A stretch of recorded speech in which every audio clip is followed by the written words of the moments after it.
허환구의 라디오 오늘. 여러분 안녕하십니까, 허환구입니다. 오늘 더불어민주당 이재명 대표가 고향인 안동을 찾았습니다. 오늘이 생일이라고 하던데요, 감회가 더 새로웠을 것 같습니다. 오늘 원래는 안동중앙시장을 찾아서 서민의 목소리를 듣고 민생의 어려움을 체험하는 그런 일정이었다고 하는데요. 하지만 시장 방문 직전에 검찰의 소환 통보가 날아들었습니다. 성남FC 후원금 의혹을 수사 중인 검찰이 소환 통보를 한 건데요. 오늘 28일에 출석해서 조사받으라는 통보였습니다. 이에 이재명 대표는 이미 무혐의 결정 났던 것이라며 이재명이 그렇게 무섭냐고 말했다고 합니다. 이후 시장을 돌며 상인들과 인사하고 팥죽을 먹으면 액땜이 된다면서요 라면서 팥죽 한 그릇을 비우기도 했다는데요. 고향의 팥죽 한 그릇이 액땜에 도움이 될지 앞으로 지켜봐야겠습니다. 12월 22일 목요일 라디오 오늘, 광고 듣고 시작합니다. 이경이에요. 연말정산 때 황금 못 받는 분들께 음악 하나 띄워드릴게요. 모바일 퇴직연금의 진단관리부터 직접 찾아가는 전문 컨설턴트까지 하나은행 연금닥터. 퇴직연금 IRP는 가까운 하나은행에서 만나요. 원금 손실에 유의하시고 자세한 내용은 하나은행 홈페이지를 참조해주세요. 네, 여기는 지프 전시장입니다. 여러분의 뜨거운 성원에 힘입어 지프가 연말 특별 프로모션을 준비했다는데요. 더욱 커진 혜택, 최대 22% 할인부터 시승만 해도 지프 캠핑용품까지 12월 31일까지 선사하는 다시 없을 기회 놓치지 마시기 바랍니다. 지금 바로 지프 전시장으로 문의하세요. 안녕하세요, 장성주입니다. 콘텐츠가 숭, 자격증을 쏴 어디서든 숭, 평생 무료 쏴 온라인 교육 선도하는 선두주자 숭싸, 콘텐츠가 강한 숭실사이버대학교. 네, 라디오 오늘 목요일 순서 시작하죠. 일부 보수의 눈으로 시사 현안을 짚어보겠습니다. 천하람의 천하무적, 국민의힘 혁신위원 천하람 변호사와 함께하겠고요. 2부 이슈 오늘에서는 얼마 전 군위군의 대구시 편입이 확정됐죠. 현재 의성군 상황과 입장도 궁금한데요. 잠시 후 의성군 통합신공항 이전지원위원회 박재환 상임위원을 연결해서 자세한 얘기 들어보겠습니다. 이어서 진보의 눈으로 바라보는 지역과 전국의 정치 현안, 임미애 그래도 정치, 더불어민주당 경북도당 임미애 위원장과 함께하겠습니다. 라디오 오늘 생방송 놓치신 분들은 유튜브로도 다시 들으실 수 있습니다. 많은 애청 바랍니다. 네, 천하람의 천하무적 시작합니다. 국민의힘 혁신위원 천하람 변호사 연결돼 있습니다. 안녕하십니까? 네, 전남 순천의 천하람입니다. 예, 오늘 할 얘기가 정말 많네요. 그렇죠. 오늘 한 5시 반경인가요? 예산안 합의가 됐다는 속보가 들어와서. 네.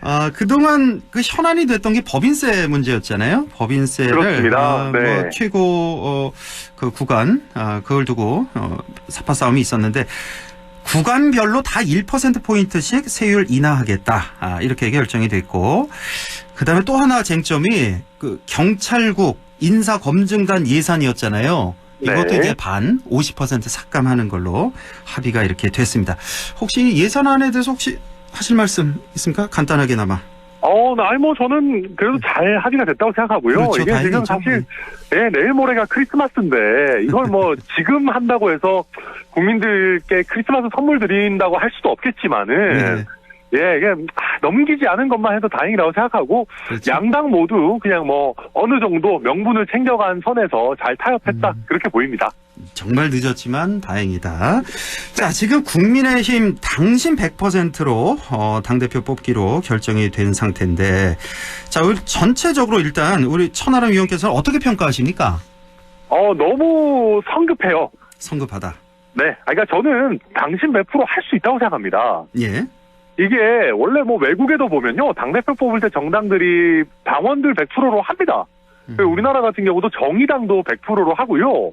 민주당도 최근에 이제 전당대회 가면서 조금 올렸습니다만은 그전에는 민심 10%밖에 반영 안 했거든요. 예.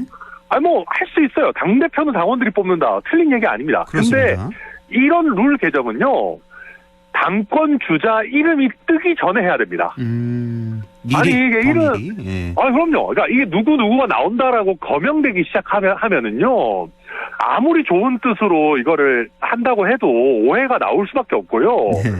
아니 그리고 우리가 보수 정당이라는 거 할 때 보수라는 게 뭡니까? 이게 뭔가 점진적인 개혁을 추구하고 안정적인 변화를 추구한다. 이런 게 보수의 기본 태도인 거거든요. 네. 아니 근데 이거 뭐 전당대회 남겨놓고 뭐 2달 정도 남겨놓고 제대로 논의도 안 하고 의원총회도 안 거치고 당원들한테 뭐 설문조사 한 번도 안 하고 선출되지도 않은 비대위가 그냥 몇 명이서 앉아가지고 이게 방망이 두드린다? 저는 이거는 보수 정당이 할 태도가 아니라고 생각합니다. 네. 100% 당원의 표로 결정하겠다. 이건 그렇다 치고 결선 투표제도 도입했단 말이에요. 역사상 이런 적이 없었죠. 결선 투표제 한 적이. 아니 뭐 저도 마찬가지 결선 투표제도 할 수 있어요. 뭐 할 수 있죠. 근데 예. 이게 아니 왜 지금 이게 유승민이 뜨고 친윤 단일화가 안 되니까 이런 걸 하냐 얘기가 나올 수밖에 없는 거거든요. 그렇죠. 그러니까 근데 저는 한 가지 순기능도 있다고 봅니다. 뭐냐면은 지금 윤심파리가 사실 너무 심했어요. 그렇습니다. 서로 뭐 내가 윤심이다, 뭐 대통령이랑 친하다, 평소에 자주 연락한다.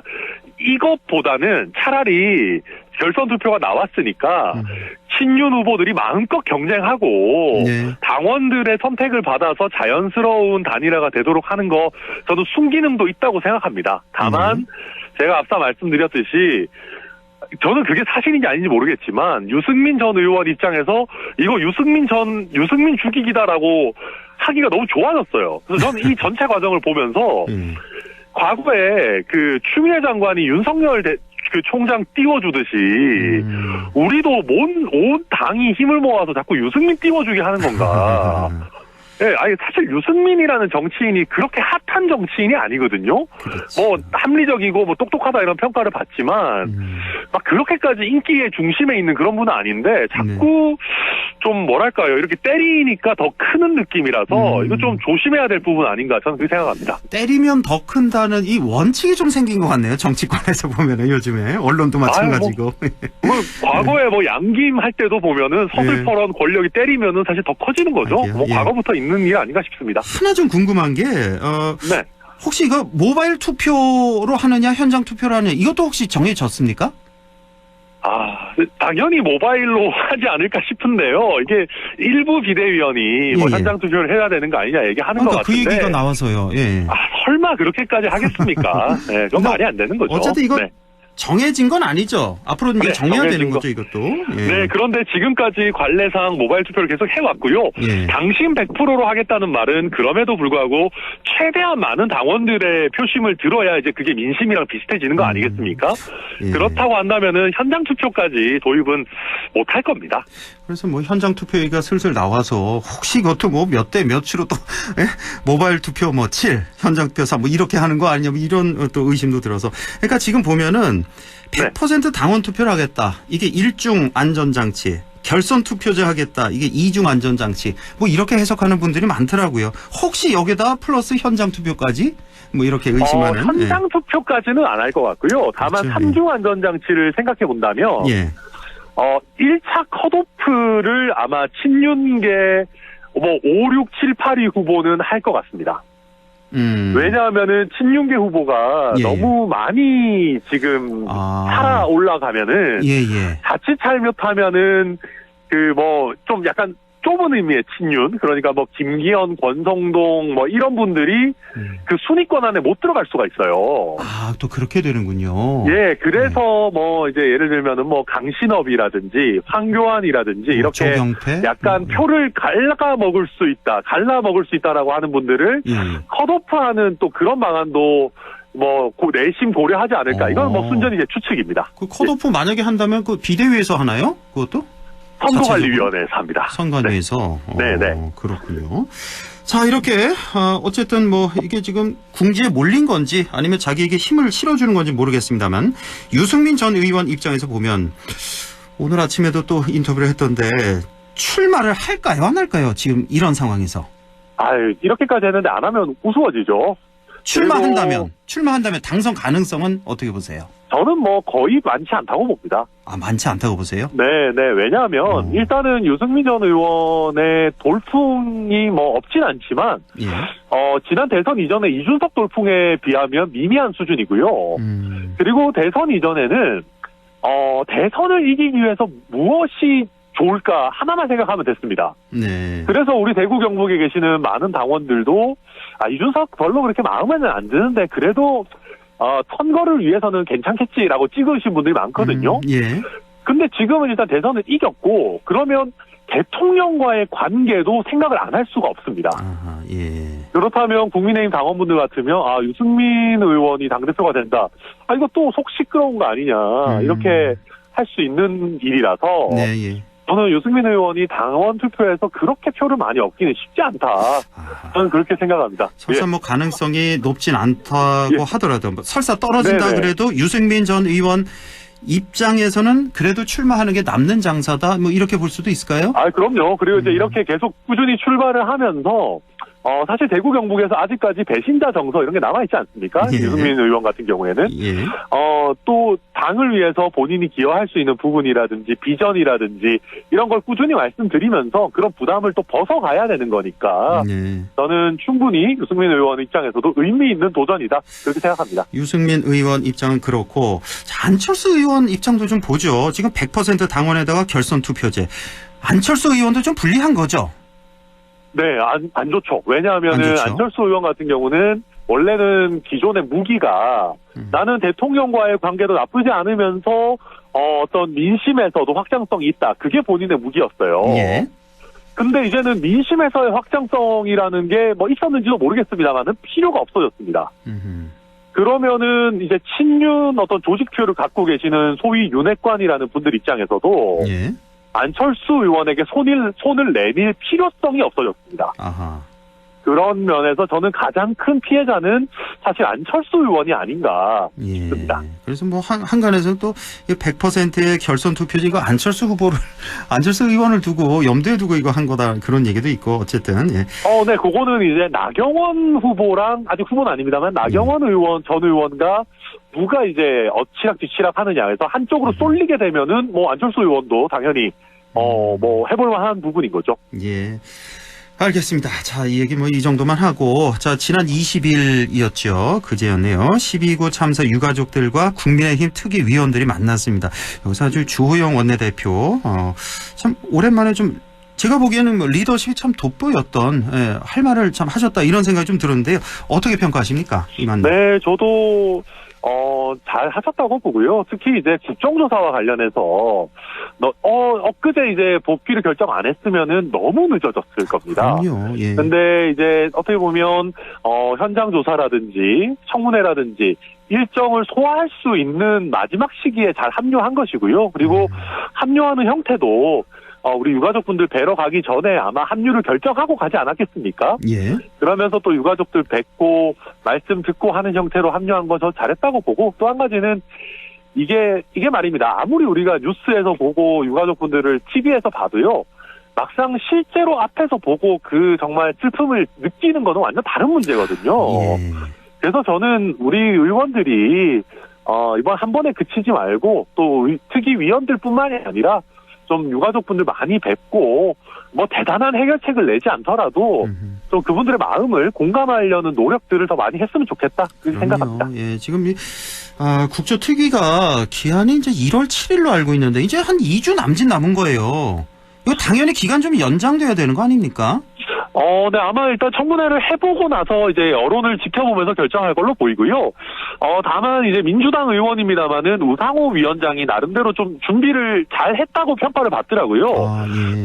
지금 예산안 통과가 조금 지연되고 있는 와중에도 뭐 증인 채택 문제라든지 현장 조사 문제라든지 이런 부분들을 준비를 하고 있었기 때문에 실제로 딜레이된 거는 그렇게 많지는 않다라고 또 여의도에서는 얘기를 하고 있어서 예. 한번 진행을 해봐야 될 것 같습니다. 그래요? 예. 네네. 좀 지켜보도록 하고 자 한덕수 국무총리가 그 시민 분향소가 차려진 녹사평역을 이제 개인 일정으로 다녀왔는데 자 지금 또 논란이 되는 게 30초 만남.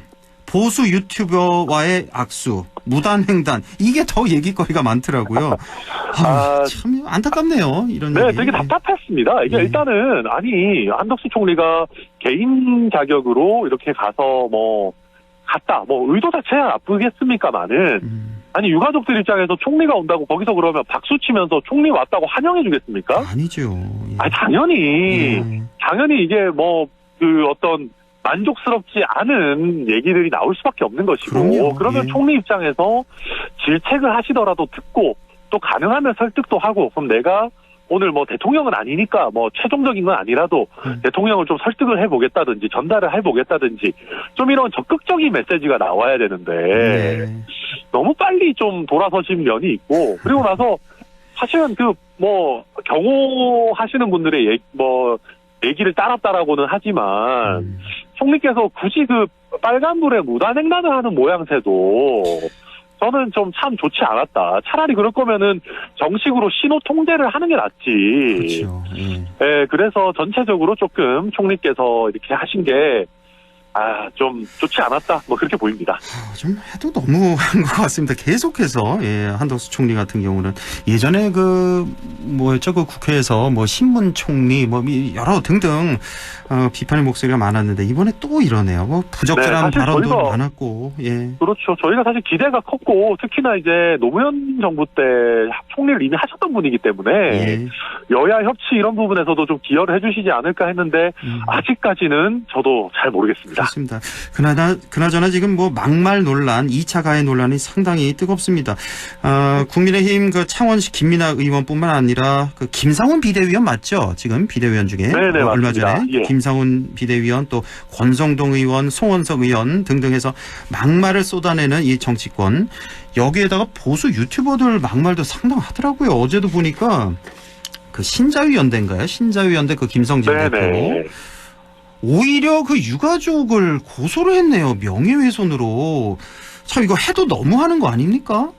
너무 하는 거죠. 예. 그리고 이제 이런 부분에 대해서 저희 당의 윤리위가 사실 따끔한 역할을 좀 해줘야 되는 것이고요. 그리고 이제 저희 당의 뭐 비대위원장이 됐든 아니면은 뭐 정부의 총리가 되셨든 예. 이런 좀 2차 가해성 발언에 대해서는 따끔하게 선을 긋고 예. 이건 좀 정리를 해주셔야 되는 부분들이 있다.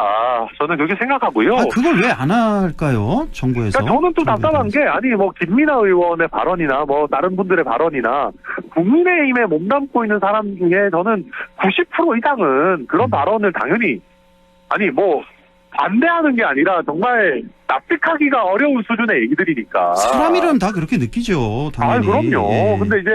근데 그럼에도 불구하고 저희가 이거에 대해서 제대로 어떻게 보면 조치를 안 함으로 인해서 도매금으로 이게 지금 문제가 되는 부분들이 있는 것이거든요. 그래서 저희 윤리위가 뭐 이준석 대표 징계할 때만 그렇게 열심히 하지 말고 사실은 필요한 부분에 있어서는 좀 활동을 해야 된다. 저도 그렇게 생각합니다. 네, 이재명 대표가 안동을 오늘 찾았는데 이 얘기는 잠시 후 이제 임미애 위원장과 좀 하도록 하고 YTN 얘기 마지막으로 좀 해보죠. 사실 지금 국정과제 점검회의 때 그 내용보다도 사실 YTN 돌발 영상이 더 논란의 중심이 됐는데 네. 사실 그 전에 MBC 탄압 때도 그렇고요. 이번 뭐 YTN도 그렇고 그 당시 MBC 때는 뭐 EXX 바이든 말했잖아요. 대통령이. 그걸 보도한 MBC. 그것도 또 몇 분 후에 또 140여 개 언론사가 모두 보도한 걸 본보기식으로 이렇게 탄압을 하고 이번에 YTN도 마찬가지입니다. 뭐 리허설 없이 일반 시민들에게 뭐 증문즉답 듣겠다고 이렇게 했는데 사실은 그게 아니었잖아요. 다 리허설 오래 꼼꼼하게 아주 하고 질문과 답변도 다 정해서 하고 이렇게 사실이 아닌 걸 보도한 YTN에 오히려 또 징계를 또 요구하는 이거 어떻게 보십니까? 이 사태에 대해서. 근데 저는 MBC랑 YTN은 경우가 좀 다르다고 생각합니다. MBC 그렇습니까? 같은 경우에는 저는 이제 굉장히 대통령실의 이런 어떤 반응이 좀 잘못됐다고 생각하고요. 근데 YTN 같은 경우는 그럼에도 불구하고 이제 리허설에 대해서 이거를 보도하지 않기로 약속을 했던 부분이기 때문에 출입하는 언론사단에서 네. 저는 그 약속을 깬 것은 일단 1차적으로 YTN에게 문제가 있다고 보고요. 다만 이거는 뭐 대통령실에서 이렇게까지 해서 일을 더 치울 일인가. 네. 저는 그래서 정무적으로 뭐 YTN에 대해서 너무 과한 뭐 이런 반응을 하는 거는 좋지 않고 YTN에서도 뭐 공식적으로 사과했으니까 그 정도 하고 넘어가면 될 일이다. 또 한 가지만 덧붙이자면은 네. 저는 문재인 대통령께서 국민과의 대화 이런 거 할 때도 항상 이거 쇼 아니냐 그랬는데 네. 저는 정권이 바뀌어도 항상 저는 그런 거는 쇼라고 생각합니다. 그러니까 쇼라고 해서 꼭 나쁘다는 것이 아니라 어떻게 보면 이게 어떤 훈련된 언론이 아니라 국민들께서 오셔서 질문하면 대통령이 면전에 있는데 솔직히 날카로운 질문하기 쉽지 않거든요. 예. 예, 그런 면에서 저는 뭐 국민들께 보여드린다는 의미에서 그렇게 할 수도 있는데 뭐 그 경우에 리허설도 할 수도 있고요. 근데 뭐 리허설을 하냐 안 하냐 이거에 대해서도 너무 과민하게 대통령실에서도 뭐 얘기하는 거 저도 뭐 굳이 그럴 필요 있나. 국민들께서도 이거는 그냥 어느 정도 정돈된 세팅에서 하는 거다라는 거를 다 알고 계실 거다. 저는 그렇게 봅니다. 예, 오늘 말씀 여기까지 듣겠습니다. 오늘 말씀 고맙습니다. 네, 감사합니다. 네, 지금까지 천하람의 천하무적 국민의힘 혁신위원 천하람 변호사와 함께했고요. 자, 라디오 오늘 잠시 후 2부에서 뵙겠습니다.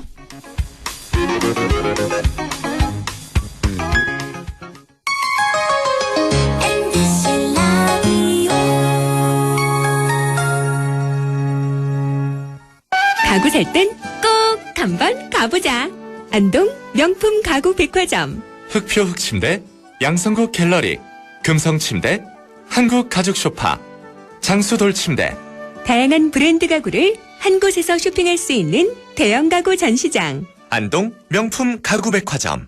예, 며느라. 밥 했어? 설거지 했어? 쓰레기 버렸어? 청소했어? 빨래했어? 개밥 줬어? 아들 낳았어? 딸 낳았어? 아무것도 안 하고 싶다. 이미 아무것도 안 하고 있지만 더 격렬하게 아무것도 안 하고 싶다. 지금은 그냥 라디오만 듣고 싶다. MBC 라디오. MBC 라디오. 라디오 청취자 10명 중 4명이 듣는 방송. 국가대표 라디오 MBC 라디오.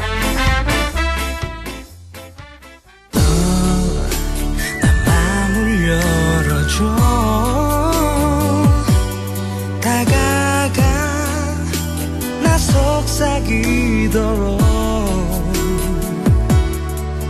언제나 내 생각으로 행복해야 해요.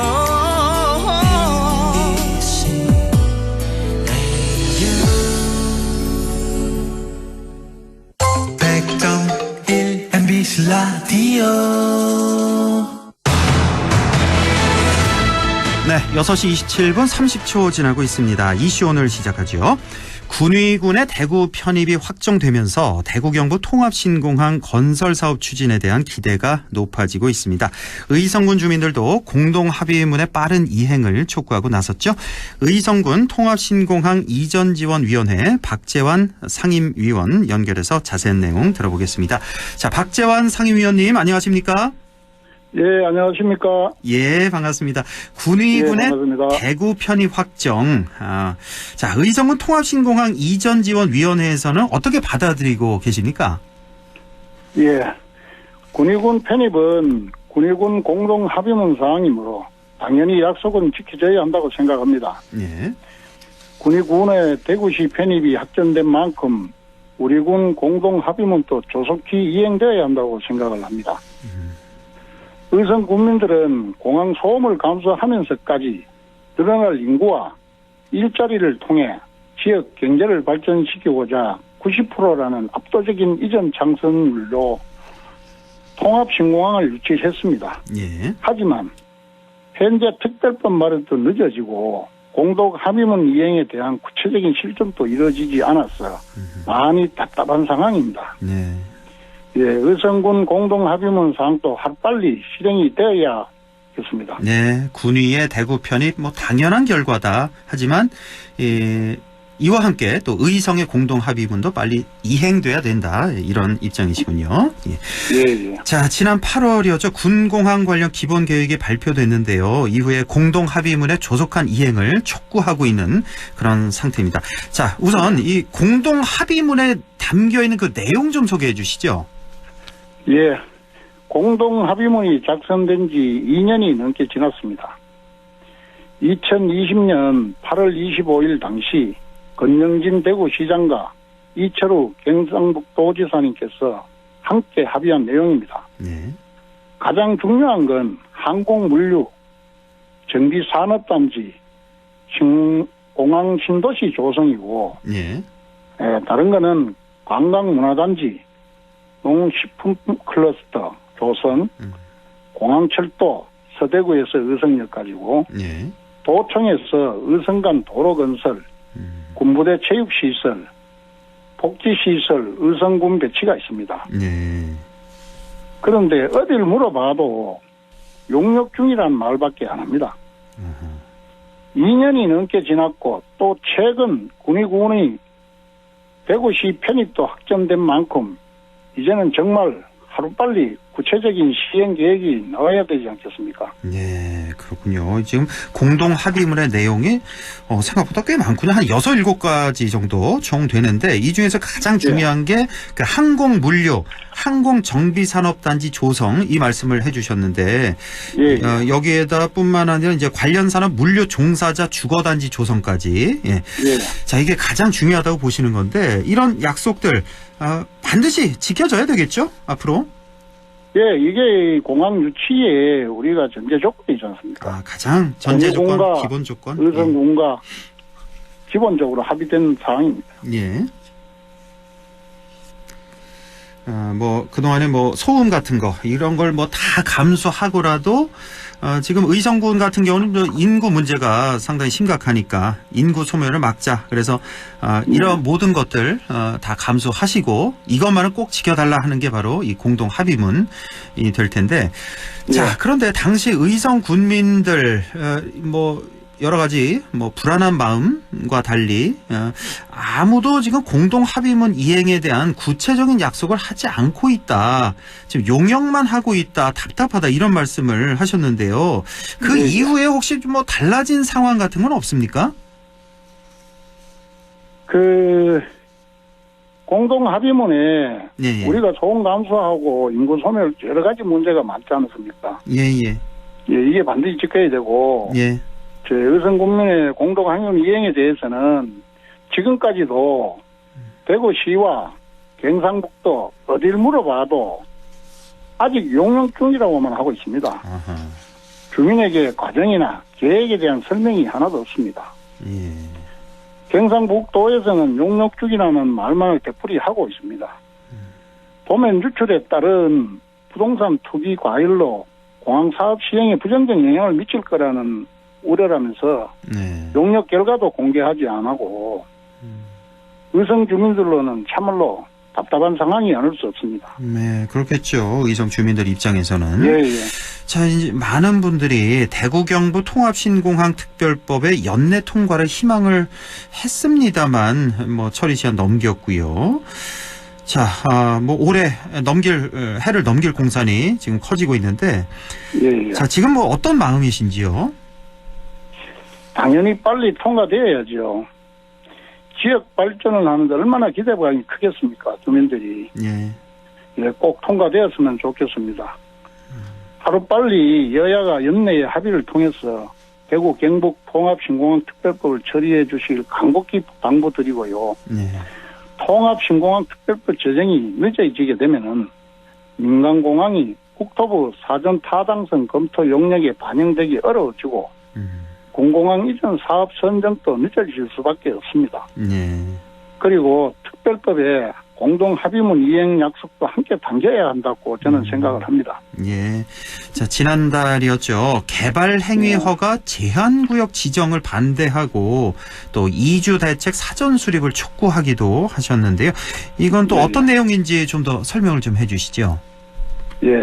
공항 시작하기 전에 토지 거래 허가구역 지정에 이어가지고 지금 개발 행위 허가 제한 지역까지 추진한다는 소식을 들었을 때 우리 주민들은 당연히 분노를 하였고 이런 행정 절차를 추진하기 전에 국토부와 대구시가 주민들에게 이주 대책, 생계 대책 등을 사전 대책을 미리 허심탄회하게 설명해 줄 것을 촉구하는 내용입니다. 이주 대책하고 생계 대책을 내놓지 않고 개발행위 허가 제한 지역을 지정한다면 주민들의 재산적 피해가 전신적 고통이 말로 할 수 없을 것입니다. 토지가 수용돼 쫓겨나는 농민들은 인근 땅값이 올라 다른 땅을 빌려 농사 지을 수도 없습니다. 보상금을 받아서 다른 곳에 땅을 살 수도 없습니다. 그렇죠. 가격이 올랐어. 그리 이주 대책, 생계 대책부터 내어놔야 되지 않겠습니까? 정말 그러네요. 수용돼서 쫓겨나는 농민들 정말 막막할 것도 같습니다. 그러니까 토지거래 허가구역 지정한 데 이어서 개발 행위까지 허가 제한 지역으로 추진 중이다. 이런 말씀 너무나 답답하다는 말씀이시고요. 자, 지금 통합신공항 건설과 관련해서 의성 군민들이 바라는 것 무엇인지 다시 한번 좀 정리해서 말씀해 주시죠. 예, 우리 주민들이 원하는 것은 하나입니다. 의성군이 발전할 수 있도록 공동 합의문을 누가 언제까지 어떻게 해줄 것인지 책임성 있는 대답만 해주시면 됩니다. 예, 뭐 더도 안 바라고 그냥 공동 합의문 그 약속대로만 지켜달라. 좀 더 구체적으로 누가 언제까지 어떻게 해줄 것인지 밝혀달라는 말씀이시고, 자, 의성군 통합신공항 이전지원위원회는 앞으로 또 어떤 대응을 계획하고 계십니까? 예, 성공적인 통합신공항 이전을 위해 우리 주민들도 최대한 도울 겁니다. 단 대구시장과 경상북도지사가 한 합의문 약속을 지켰을 때이고 수용되는 이주 생계 대책을 확실하게 세울 때 우리 주민들은 최대한 도울 것입니다. 예, 대구 경북 공동 합의문 조속한 실행 강조하시고 또 이주 대책, 생계 대책 확실히 좀 마련해 달라. 다시 한번 강조를 하시네요. 꼭 좀 그렇게 됐으면 좋겠습니다. 오늘 말씀 잘 들었습니다. 예, 감사합니다. 예, 고맙습니다. 지금까지 의성군 통합신공항 이전지원위원회 박재환 상임위원이었습니다. 라디오 오늘에서는 청취자 여러분의 참여를 기다리고 있습니다. 우리 지역에서 발생한 사건 사고 소식이나 함께 토론하고 싶은 내용을 안동 MBC 홈페이지 라디오 오늘 게시판에 올려주시기 바랍니다. 전화와 문자 참여도 하실 수 있습니다. 전화는 851국에 7191번, 문자는 샵 0913번으로 보내주시면 됩니다. 문자는 단문 50원, 장문 100원의 정보 이용료가 있습니다. 여러분의 많은 참여 바랍니다.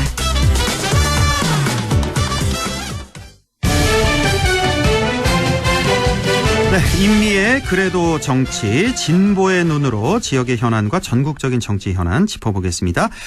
더불어민주당 경북도당 임미애 위원장 연결돼 있습니다. 안녕하십니까? 네, 안녕하세요. 임미애입니다. 예, 오늘 이재명 대표가 안동을 찾았는데요. 오늘 방문 목적은 무엇이었나요?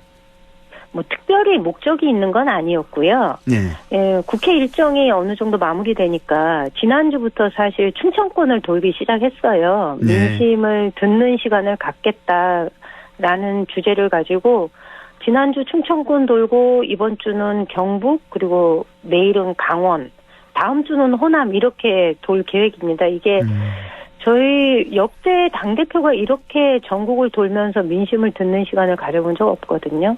저는 이게 이재명 대표의 장점이 아닐까라는 생각을 합니다. 네, 경북 도당 위원장으로서 당연히 오늘 좀 만나보시고 얘기도 좀 하실 시간이 있었나요? 두 분이? 오늘 워낙 많은 분들이 그 자리에 오셔가지고 따로 얘기를 하거나 그런 거는 좀 어려웠고요. 식사 시간에, 점심 먹는 시간에 제 대신 그 영주의 황재선 위원장이 대표께 이제 건의하는 이야기가 있어서 저희가 사실 지난 8월 28일 날 전당대회 때 정치교체 국민통합이라는 결의안을 채택한 적이 있는데 그 내용에 보면 내년 4월까지 그 기득권 카르텔 구조의 선거법을 개정하겠다. 그러니까 정치개혁을 위한 선거법을 개정하겠다라는 얘기가 있었어요. 그래서 이것을 약속을 지켜야 되지 않겠느냐. 이건 당원들과 국민들한테 한 약속이고 그 당시 당원들의 94%가 이 결의안에 찬성을 해서 전당대회에서 통과가 된 건데 이제 이 약속을 지키기 위한 구체적인 준비를 이제 해야 한다. 라는 이야기를 황재선 위원장이 그 자리에서 즉석에서 건의를 했지요. 그렇군요. 예, 식사 같이 하시면서. 임미애 위원장도 같이 드셨고요, 식사. 네네. 같이 거기 옥야식당에서 먹었는데 순댓국이 너무 맛있었어요. 처음 가보셨나요? 선짓국. 선짓국 먹었네요. 제가 아까 오프닝에서 그 팥죽 먹으면 액땜이 된다면서요? 라는 이거 저 인용하면서 팥죽 한 그릇 뚝딱 하셨다고 제가 오프닝에 소개를 해드렸는데 팥죽도 드신 거예요? 예, 팥죽 드셨고요. 그리고 이제 점심시간에 또 그것도 팥죽 드시고 그다음에 선지국도 그 드시고. 연설 네. 하시고 그다음에 선지국을 드셨는데 그때 이제 그 앞에 이정희 기자가 안동 MBC의 이정희 기자가 그 얘기를 물어본 거예요. 옛날 어렸을 때 어머니가 끓여주신 그 이게 팥죽하고 비교해서 맛이 어떻습니까? 이렇게 물었더니 훨씬 더 맛있다고 그렇게 대답하시더라고요. 오늘 생일 맞았나요, 이재명 대표? 그걸 못 물어봤어요, 제가. 못 물어보셨어요? 예. 네네. 알겠습니다. 자, 그나저나. 오늘 참 그 현장에서, 네. 뭐 20여 분 정도 연설을 했다고 하는데, 네. 뭐 많은 말씀 하셨을 것 같은데, 뭐, 주요 메시지는 뭐가 있을까요? 가장 큰 거는, 지금 굉장히 경제 상황이 어려우니, 우리 이 상황을 좀 잘 이겨보자라는 이야기를 했어요. 그리고 이 어려운 경제 상황을 돌파해내기 위해서 야당도 역할을 하겠다. 힘내보자. 이런 이야기를 하시면서 실제로 우리가 이제 예산안이 오늘 합의가 됐잖아요. 그래서 내일 통과가 된다고 얘기는 하는데 그동안 쟁점이 되었던 그 법인세 인하 문제 초거대 기업에 대해서는 법인세를 깎아준다고 얘기를 하면서 서민들을 위해서 쓸 예산은 없다라고 얘기를 하니 실제로 돈을 걷어야 할 곳에서 걷지 못하면서 서민들을 위해 쓸 예산 없다고 얘기하니 이게 더욱 경제를 어렵게 하는 거 아니겠느냐. 근데 오늘 합의안에 보면 그 지역화폐 이게 지역 소상공인들한테 큰 영향을 끼치는데 이 지역화폐 예산이 일정 부분 살았어요. 예, 이게 3,500억 원 정도 편성이 된 걸로 전해지는데. 네, 제가 이게 한 반 정도가 편성이 되는 걸 원래보다 기대보다는 많이 줄었지요. 이게 타협이 된 거였는데 그러니까 7천억이 넘는 예산이 삭감이 된 거였는데 요거를 반 정도 살린 걸로 알고 있고요. 그래서 이게 저희 민주당이 그동안 지루한 싸움 끝에 얻어낸 성과가 아닌가 이렇게 봅니다. 그래서 그런 이야기들을 하셨어요. 그래서 좀 어렵지만 우리 잘 힘을 내보자. 이런 이야기가 주요 메시지였죠. 예산 말씀하셔서 그런데 지금 뭐 거의 다 뭐 쟁점 예산 같은 경우는 반반씩 타협했네요. 그러니까 일명 이재명 예산이라고 하는 지역사랑 상품권 예산 반 정도로 편성이 됐고 그 경찰국과 인사검증단 예산 맞아요. 이것도 이제 반씩 이것도 좀 첨예하게 대립했었는데 이것도 이제 반 정도만 하는 걸로 했고 법인세 같은 경우가 모든 구간별로 해서 1%포인트씩 이렇게 인하에 합의를 해서 뭐 만족하시죠? 이 정도면은? 뭐 그 내용에 만족한다기보단 사실 이 예산 문제 가지고 이렇게 지루한 싸움을 한다는 게 국민들 입장에서는 납득이 가지 않는 행위입니다. 결국 이렇게 될 걸. 네네. 그러니 그래도 크리스마스 전에 이게 타결이 되었고 또 국회의장이 23일을 그 마지막 시점으로 해서 안 되면 뭐 정부 원안을 올리든가 아니면 야당이 내놓은 수정안을 하든가 표결을 하겠다라고 통보를 했는데 그래도 그나마 합의가 되어서 다행이다. 이렇게 저희 입장에서는 판단을 하는 거죠. 그 내용이 뭐 마음에 든다 안 든다 이런 걸 떠나서. 자, 오늘 검찰로부터 성남FC 관련 피의자 신분으로 소환 통보를 이재명 대표가 받았습니다. 혹시 아까 뭐 연설 과정이나 식사하시면서 이 부분에 대한 언급은 없었습니까? 연설할 때 그 얘기 있었어요. 그러니까 이 정부가 실제로 이게 지난 박근혜 정부에서 이미 무혐의로 다 드러났던 것이고 이게 결국 내용을 보면 2016년도부터 18년까지 네이버, 두산 이런 기업으로부터 160억 원의 후원금을 받고 그 대가로 기업 현안을 해결하는데 영향력을 행사했다라고 해서 이게 오늘 검찰로부터 피의자 신분으로 소환 통보를 받은 건데요. 이거는 성남FC 사건은 이게 성남시 조례에 이 지원 근거가 있어요. 그러니까 성남시 시민 프로 축구단 지원 조례에 의하면 시장은 성남 프로 축구단이 안정적으로 운영될 수 있도록 이제 각급 기관이나 단체나 기업 등한테 지원을 권장하는 등 노력한다. 이런 역할에 대한 분명한 규정이 있거든요. 네. 그러니까 조례의 활동의 근거가 제시되어 있고 그 조례에 근거해서 성남시장이 성남FC를 위한 운영을 위한 후원금을 모집한 거고 그리고 모은 후원금은 전액 성남FC 운영에 사용되었고 네. 그런데 이걸 가지고 대선에 졌다는 이유로 저희가 볼 땐 그런 거죠. 대선에 졌기 때문에 이렇게 전방위적으로 수사 이렇게 검찰이 압박해 들어오는 거 아닌가. 굉장히 야비한 정권 아닌가라는 생각을 합니다. 그래서 뭐 또 용도 변경 문제 제기하지만 실제로 용도 변경은 시장이 관여한다기보다는 도시계획관리위원회에서 이거 결정하는 거고 그 회의록은 우리 도에서도 그런 일 하거든요. 이 회의록은 다 남아 있어요. 예. 근데 이거를 가지고 이미 무혐의 난 결론, 무혐의 사건을 가지고 이게 또다시 이렇게 압박해 오는 게 이게 정당한가라는 생각을 저희는 할 수밖에 없고요. 그리고 저희 이런 짓 안 했으면 좋겠습니다.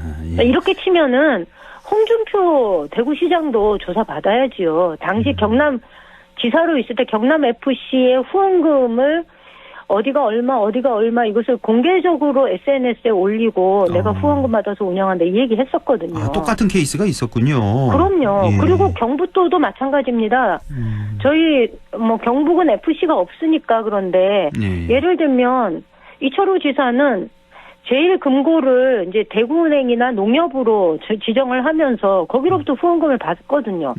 받아서 저희 도청 마당에 지금 그 공항 활주로 조형물 있지 않습니까? 예. 그 농협에서 낸 돈으로 만든 거예요. 물론 내는 기부하는 방식이 일반적인 방식하고는 조금 다른 방식을 선택하기는 하지만 그렇게 치면은 자치단체장이 그 자치단체 운영을 위해서 이게 활동할 수 있는 폭을 대단히 제한할 수밖에 없는 거거든요. 그렇죠. 하려면 다 해야지요. 예. 사실 뭐 이 후원금 이 문제 갖고 문제 삼기 시작하면 제대로 일할 자치단체장이 있을까라는 그런 생각도 좀 들고 어쨌든 제 생각에는 이 성남 FC라든지 뭐 변호사비 대납 뭐 이런 건 좀 격가진 것 같고 문제는 지금 대장동 2호 이게 과연 앞으로 어떻게 진행될 건가 초미의 관심사인데 앞으로 뭐 검찰의 대대적인 압박이 벌어질 텐데 민주당 앞으로 어떻게 대응하실 생각이십니까? 이게 아마 소환 통보가 오늘 있었고 지도부에서 이 문제와 관련해서 아마 논의를 하는 걸로 알고 있습니다. 그런데 저는 이게 민주당의 지지자 절대 다수가 부당하다라고 판단을 하고 있는 겁니다. 이게 단지 이재명 대표 혼자서 지금의 상황이 억울하다라고 보는 것이 아니라 지지자들 입장에서 그리고 당원들 입장에서 보면 지금의 상황이 말도 안 되는 상황이라고 판단을 하기 때문에 검찰의 압박 수사에 대해서 저희가 거세게 항의를 하는 거거든요. 그리고 실제로 증거에 의한 조사가 아니고 진술에 의지해서만 그 진술을 쫓아서만 자꾸 조사를 하면서 대장동의 문제도 대장동에 그렇게 심각한 부정과 비리가 있었다면 자금의 경로를 쫓아가면 어디가 문제의 시작이었는지 어디가 종착점인지를 확인할 수 있을 텐데 자금의 고리는 쫓아가지 않고 진술만 자꾸 쫓아가는 방식으로 하고 그 진술을 쌓아서 성벽을 만들고 그 성벽을 쌓아서 사람을 가다 놓고 너는 죄인이다라는 방식으로 이렇게 일을 풀어나가니 검찰에 대한 신뢰가 없는 거지요. 그런데 만약에 이렇게 검찰의 압박이 대대적으로 계속 되지 않겠는가라는 우려를 저희도 하고 있고요. 이럴 경우에 저는 이재명 대표의 이 그동안 쭉 봐온 성격상 저는 어느 시점 되면 결단을 내릴 거라고 봅니다. 그리고 그 결단의 과정이 이거는 이재명 사법 리스크다라는 이야기들을 흔히 하지만 저는 이건 검찰도 자신들의 목숨을 걸고 해야 하는 수사이다라는 겁니다. 그 수사 해놔놓고 한 사람의 정치인을 완전히 이 난도질 해놔놓고 결국 무혐의나 무죄 판결이 나온다면 그 부분에 대해서는 검찰도 책임을 져야 되는 거죠. 그럼요. 그건 뭐 당연한 얘기고 어느 시점이 한 되면 번도 책임을 진 적이 없어요. 검찰은 뭐 늘 그래 왔으니까요. 자, 그 어느 시점이 되면 결단을 하실 거다. 이재명 대표가 네. 할 거다. 네. 뭐 어떤 결단을 말씀하시는 겁니까? 소환 조사에 응하겠다. 예. 네. 그거는 이제 상황이 쭉 진행되는 걸 봐야 되겠지요. 일단은 다음 주 수요일이죠. 28일 소환 통보인데 네. 여기는 뭐 나갈 것 같습니까? 아니면 불응할 것 같습니까? 일단. 저는 지금은 나가는 거는 맞지 않다고 생각을 합니다. 지금은 네. 아니다. 예. 자, 국정조사 얘기를 좀 해보죠. 지금 여당이 이제 국조에 어제 이제 처음으로 참여를 했는데 지금 남은 기간은 1월 7일까지니까 2주 남짓인데요. 네. 너무 짧지 않나요? 이거 제대로 조사하기에는? 짧지요. 그렇죠. 그래도 예, 그 우상호 위원장이 빠르게 판단해서 이번 주 초에 그 국정조사를 시작한 것 이거는 굉장히 잘한 것 같고요. 네. 실제로 그 청문회를 하거나 할 때 기관에 이제 그 출석 요구를 할 때는 7일 전에 하게 되어 있거든요. 7일 전에요. 통보를. 예, 7일 전에 해야 되니 예. 하려면은 이번 주에 열어야 되는 거예요. 그렇죠. 그리고 누구를 부를 것인지를 방망이를 두들겨야 되고 그러고 나서 소환 통보를 하면 아무리 빨라도 다음 주 말 돼야 들어오거든요. 예. 이제 조사는 2주밖에 안 남았잖아요. 1월 7일까지니까. 예. 그래서 이게 늦었지만 그래도 아이고 이게 천만다행으로 시작이 됐는데 이것이 충분하게 제대로 이루어지려면 기간은 당연히 연장이 되어야 되는 거고 국회의장도 그 부분은 연장해주겠다라고 얘기를 한 걸로 알고 있습니다. 그런데 어제 주호영 대표 얘기는 뭐 아직 그거는 모르겠다라는 식으로 얘기를 하고 실제로 여의도 가서 들어보면 조사기간 연장에 대해서 국민의힘은 동의하지 않는다라는 게 입장이라고 얘기를 합니다. 그러니 벌써. 예, 그러니 이게 시작은 해놔놓고 마무리를 못 지을까봐 굉장히 걱정이 많이 되는 거죠. 그러네요. 뭐 용해인 의원 같은 경우는 뭐 적어도 한 달은 연장해야 된다 이렇게 발언을 네네. 했던데 뭐 일반 국민들 생각도 좀 비슷하지 않을까 싶고요. 한 1분 딱 남았는데요. 이 국정조사를 통해서 이것만은 꼭 밝혀야 한다 하는 게 있다면요. 한 가지만 좀 말씀해 주신다면. 저는 이번 사건에서 우리가 반드시 확인해야 될 것은 이런 상황 재난이 벌어졌을 때 국가 시스템이 어디가 부족했고 어느 부분에서 무엇을 해야 되는지 각 기관들은 어떻게 대응을 해야 되는지에 대한 매뉴얼이 제대로 갖춰지지 않은 거잖아요. 예. 그래서 채워야 할 것이 있다면 채워야 되는 거여서 국가 시스템 전체를 한번 들여다보는 계기가 되었으면 좋겠다라는 생각을 합니다. 대통령 하나 바뀌었다고 이렇게 이 속수무책으로 재난의 무방비 상태로 아까운 158명의 목숨을 잃어버리는 일은 다시 발생하면 안 되는 거기 때문에 재난에 대응하는 국가 시스템의 정비? 저는 이 부분은 반드시 확인하고 넘어가야 된다고 생각합니다. 전체적인 국가 시스템 정비. 그래서 절대로 재발해서는 안 된다. 이게 가장 중요하다. 네, 말씀까지 네네. 듣겠습니다. 더불어민주당 경북도당 임미애 위원장이었습니다. 고맙습니다. 예, 감사합니다.